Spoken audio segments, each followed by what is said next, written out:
அனைவருக்கும் இனிதான காலை வணக்கங்கள். நீங்கள் இணைந்து கொள்வது பிரைம் டைம் சன்ரைஸ் காலை நேர பிரதான செய்தியுடன். இன்று டிசம்பர் மாதம் 15ஆம் தேதி, வாரத்தின் முதல் நாள் திங்கட்கிழமை. மலர்ந்திருக்கும் இந்த நாள் அனைவருக்கும் மகிழ்ச்சி பொங்கும் நாளாக அமைய வேண்டும் என்று நியூஸ் ஃபர்ஸ்டின் சார்பாக எமது வாழ்த்துக்களை தெரிவித்துக் கொள்கின்றோம். காலை நேர பிரதான செய்தியில் முதலில் தலைப்புச் செய்திகள். தபால் வாக்குச்சீட்டுகள் அடங்கிய பாக்கெட்டுகள் இன்று தபால் திணைக்களத்திடம் ஒப்படைப்பு. காணாமற் போனோர் தொடர்பான முறைப்பாடுகளை விசாரணை செய்யும் ஜனாதிபதி ஆணைக்குழுவின் வவுனியா மாவட்டத்திற்கான 2ஆம் நாள் அமர்வு இன்று. கொங்கோ நாட்டில் படகு ஒன்று கவிழ்ந்ததில் 129 பேர் பலி.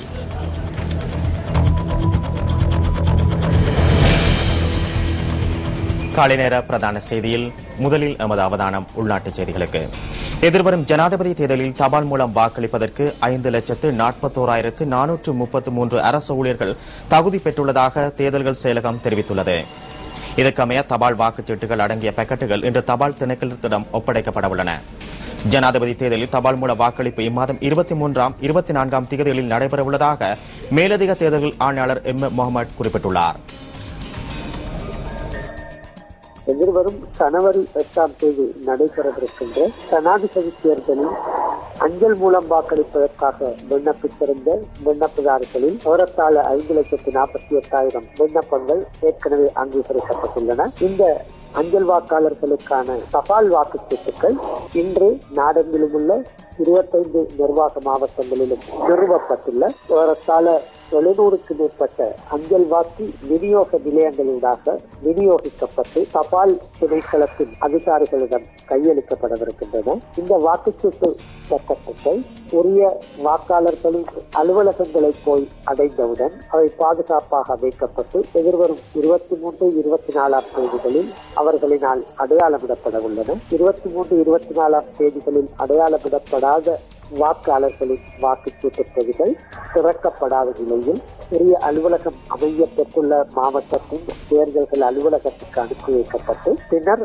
எதிர்வரும் 30ஆம் தேதி குறித்த வாக்காளர்கள் அந்த தேர்தல்கள் அலுவலகத்திற்கு வருகை தந்து வாக்கினை அடையாளமிடவிருக்கிறார். தபால் வாக்குச்சீட்டு விநியோகமும் தபால் வாக்குகளின் அடையாளமிடல் நடவடிக்கைகளும் அரசாங்க அலுவலர்கள், தேர்தல்கள் திணைக்களத்தினால் நியமனம் செய்யப்பட்டுள்ள மேற்பார்வை உத்தியோகத்தர்கள் மற்றும் ஜனாதிபதி வேட்பாளர்களின் முகவர்கள் ஆகியோர் முன்னிலையில் நடைபெற ஏற்பாடுகள் மேற்கொள்ளப்பட்டுள்ளன.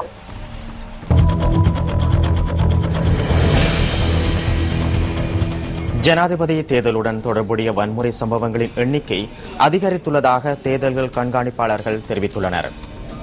ஜனாதிபதி தேர்தலுடன் தொடர்புடைய வன்முறை சம்பவங்கள் குறித்து இதுவரை 178 முறைப்பாடுகள் கிடைத்துள்ளதாக பெஃப்ரல் அமைப்பு கூறுகின்றது.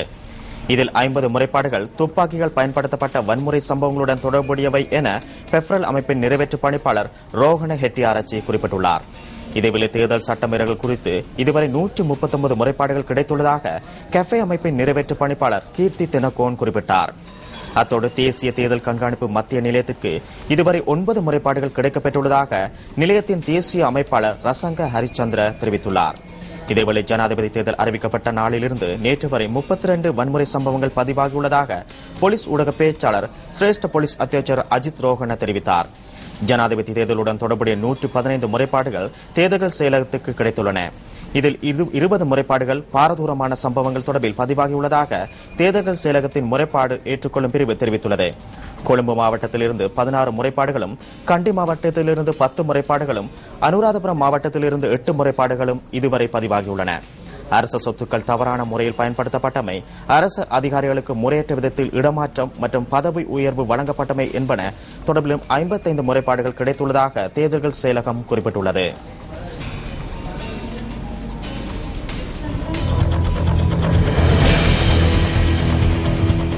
காணாமற் போனோர் தொடர்பான முறைப்பாடுகளை விசாரணை செய்யும் ஜனாதிபதி ஆணைக்குழுவின் வவுனியா மாவட்டத்திற்கான 2ஆம் நாள் அமர்வு இன்று முன்னெடுக்கப்படவுள்ளது. செட்டிக்குளம் பிரதேச செயலகத்தில் இன்றும் ஆணைக்குழுவின் அமர்வு இடம்பெறவுள்ளது. காணாமற் போனோர் தொடர்பான முறைப்பாடுகளை விசாரணை செய்யும் ஜனாதிபதி ஆணைக்குழுவிற்கு நேற்று 36 புதிய முறைப்பாடுகள் கிடைக்கப்பெற்றுள்ளன. நேற்றைய அமர்வில் சாட்சியம் அளிப்பதற்காக 52 பேருக்கு அழைப்பு விடுக்கப்பட்டிருந்த நிலையில் 33 பேரின் சாட்சியங்களை பதிவு செய்ததாக ஆணைக்குழுவின் செயலாளர் HW குணதாச தெரிவித்தார். செட்டிக்குளம் மற்றும் வவுனியா பிரதேச செயலக பிரிவுகளில் எதிர்வரும் 17ஆம் தேதி வரை சாட்சி விசாரணைகள் இடம்பெறவுள்ளன.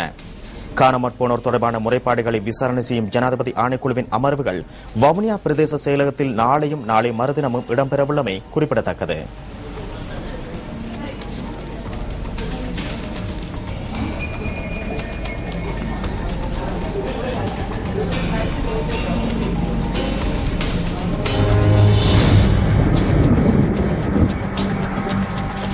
மொரட்டுவை பகுதியில் வீசிய பலத்த காற்றினால் 63 வீடுகளுக்கு சொத்துகளுக்கும் சேதம் ஏற்பட்டுள்ளது. மொரட்டுவை, லக்சபத்திய, கடுபெத்த மற்றும் அங்குலானை ஆகிய பகுதிகளில் நேற்று 8:30 தொடக்கம் 10:30 வரை பலத்த காற்று வீசியதாக மக்கள் கூறுகின்றனர். கடும் மழை பெய்த சந்தர்ப்பத்தில் வீசிய காற்றினால் 63 வீடுகளின் கூரைகளுக்கு சேதம் ஏற்பட்டுள்ளதாக போலீஸ் ஊடகப் பிரிவு தெரிவித்துள்ளது. சில பகுதிகளில் மரங்கள் முறிந்து விழுந்துள்ளதால் போக்குவரத்திற்கும் இடையூறு ஏற்பட்டுள்ளது. ராவத்தாவத்த பகுதியில் உள்ள மின்மாற்றி ஒன்றின் மீதும் மரக்கிளை முறிந்து விழுந்துள்ளதாக போலீசார் தெரிவிக்கின்றனர்.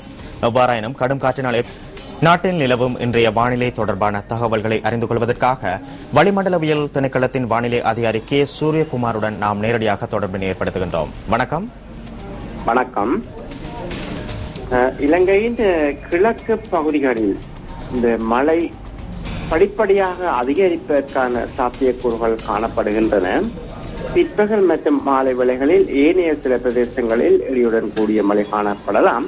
முக்கியமாக வடக்கு, வடமத்திய, கிழக்கு, ஊவா மாகாணங்களில் சில பகுதிகளில் பிற்பகல் அல்லது மாலை வேளைகளில் இடியுடன் கூடிய மழை காணப்படும். இந்த இடியுடன் கூடிய மழை காணப்படும் சந்தர்ப்பங்களில் காற்றும் சற்று பலமானதாக வீசும். கடல் பிராந்தியங்களை பொறுத்தவரையில் காங்கேசந்துறை முதல் திருகோணமலை, பொத்துவில் ஊடான அம்பாந்தோட்டை வரையான கடல் பிராந்தியங்களில் மழை காணப்படும். ஏனைய கடல் பிராந்தியங்களில் பிற்பகல் மற்றும் மாலை வேளைகளில் இடியுடன் கூடிய மழை காணப்படும். கடல் பிராந்தியங்களில் சாதாரணமாக காற்றின் வேகமானது மணித்தாரத்துக்கு 20 கிலோமீட்டர் முதல் 30 கிலோமீட்டர் வரையான வேகத்தில் வடகிழக்கு திசையிலிருந்து காற்று வீசும். புத்தளம் முதல் மன்னார் ஊடான காங்கேசந்துறை வரையான கடல் பிராந்தியங்களில் காற்றின் வேகம் சில சந்தர்ப்பங்களில் மணித்தாரத்துக்கு 50 கிலோமீட்டர் வரை அதிகரித்து வீசுவதன் காரணத்தினால் இந்த கடல் பிராந்தியங்கள் இடையிடையே சற்று கொந்தளிப்பாகவும் காணப்படும். நன்றி. நன்றி அந்த வானிலை தொடர்பான தகவல்களுக்கு.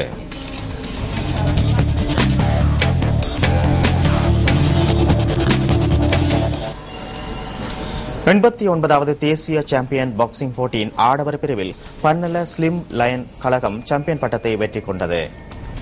மகளிர் பிரிவில் MAS சதன் விளையாட்டுக் கழகம் வெற்றி கொண்டது. 89வது தேசிய சாம்பியன் பாக்ஸிங் போட்டிக்காக சுகதாச உள்ளக விளையாட்டரங்கில் நடைபெற்றது. இந்த போட்டியில் 17 விளையாட்டுக் கழகங்களை பிரதிநிதித்துவப்படுத்தி 221 வீரர்கள் பங்கு பெற்றிருந்தனர். இலங்கை கடற்படை அணியின் GS குமாரசிங்க சிறந்த விளையாட்டு வீரருக்கான விருதை பெற்றுக் கொண்டதுடன் போட்டியின் சிறந்த தோல்விக்கான விருதினை SN ஹில்பன் தெனிவ பெற்றுக் கொண்டார்.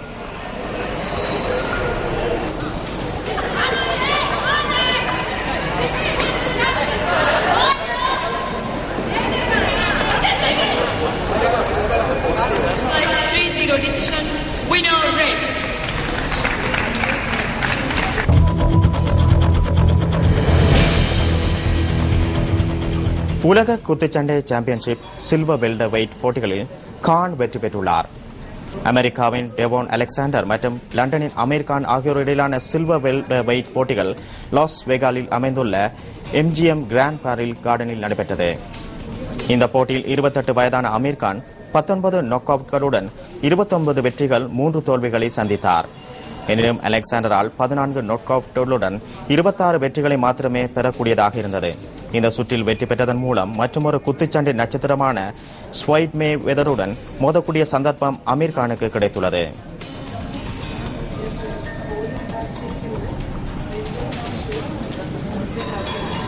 இத்துடன் பிரைம் டைம் சன்ரைஸ் காலை நேர பிரதான செய்தி நிறைவு பெறுகிறது.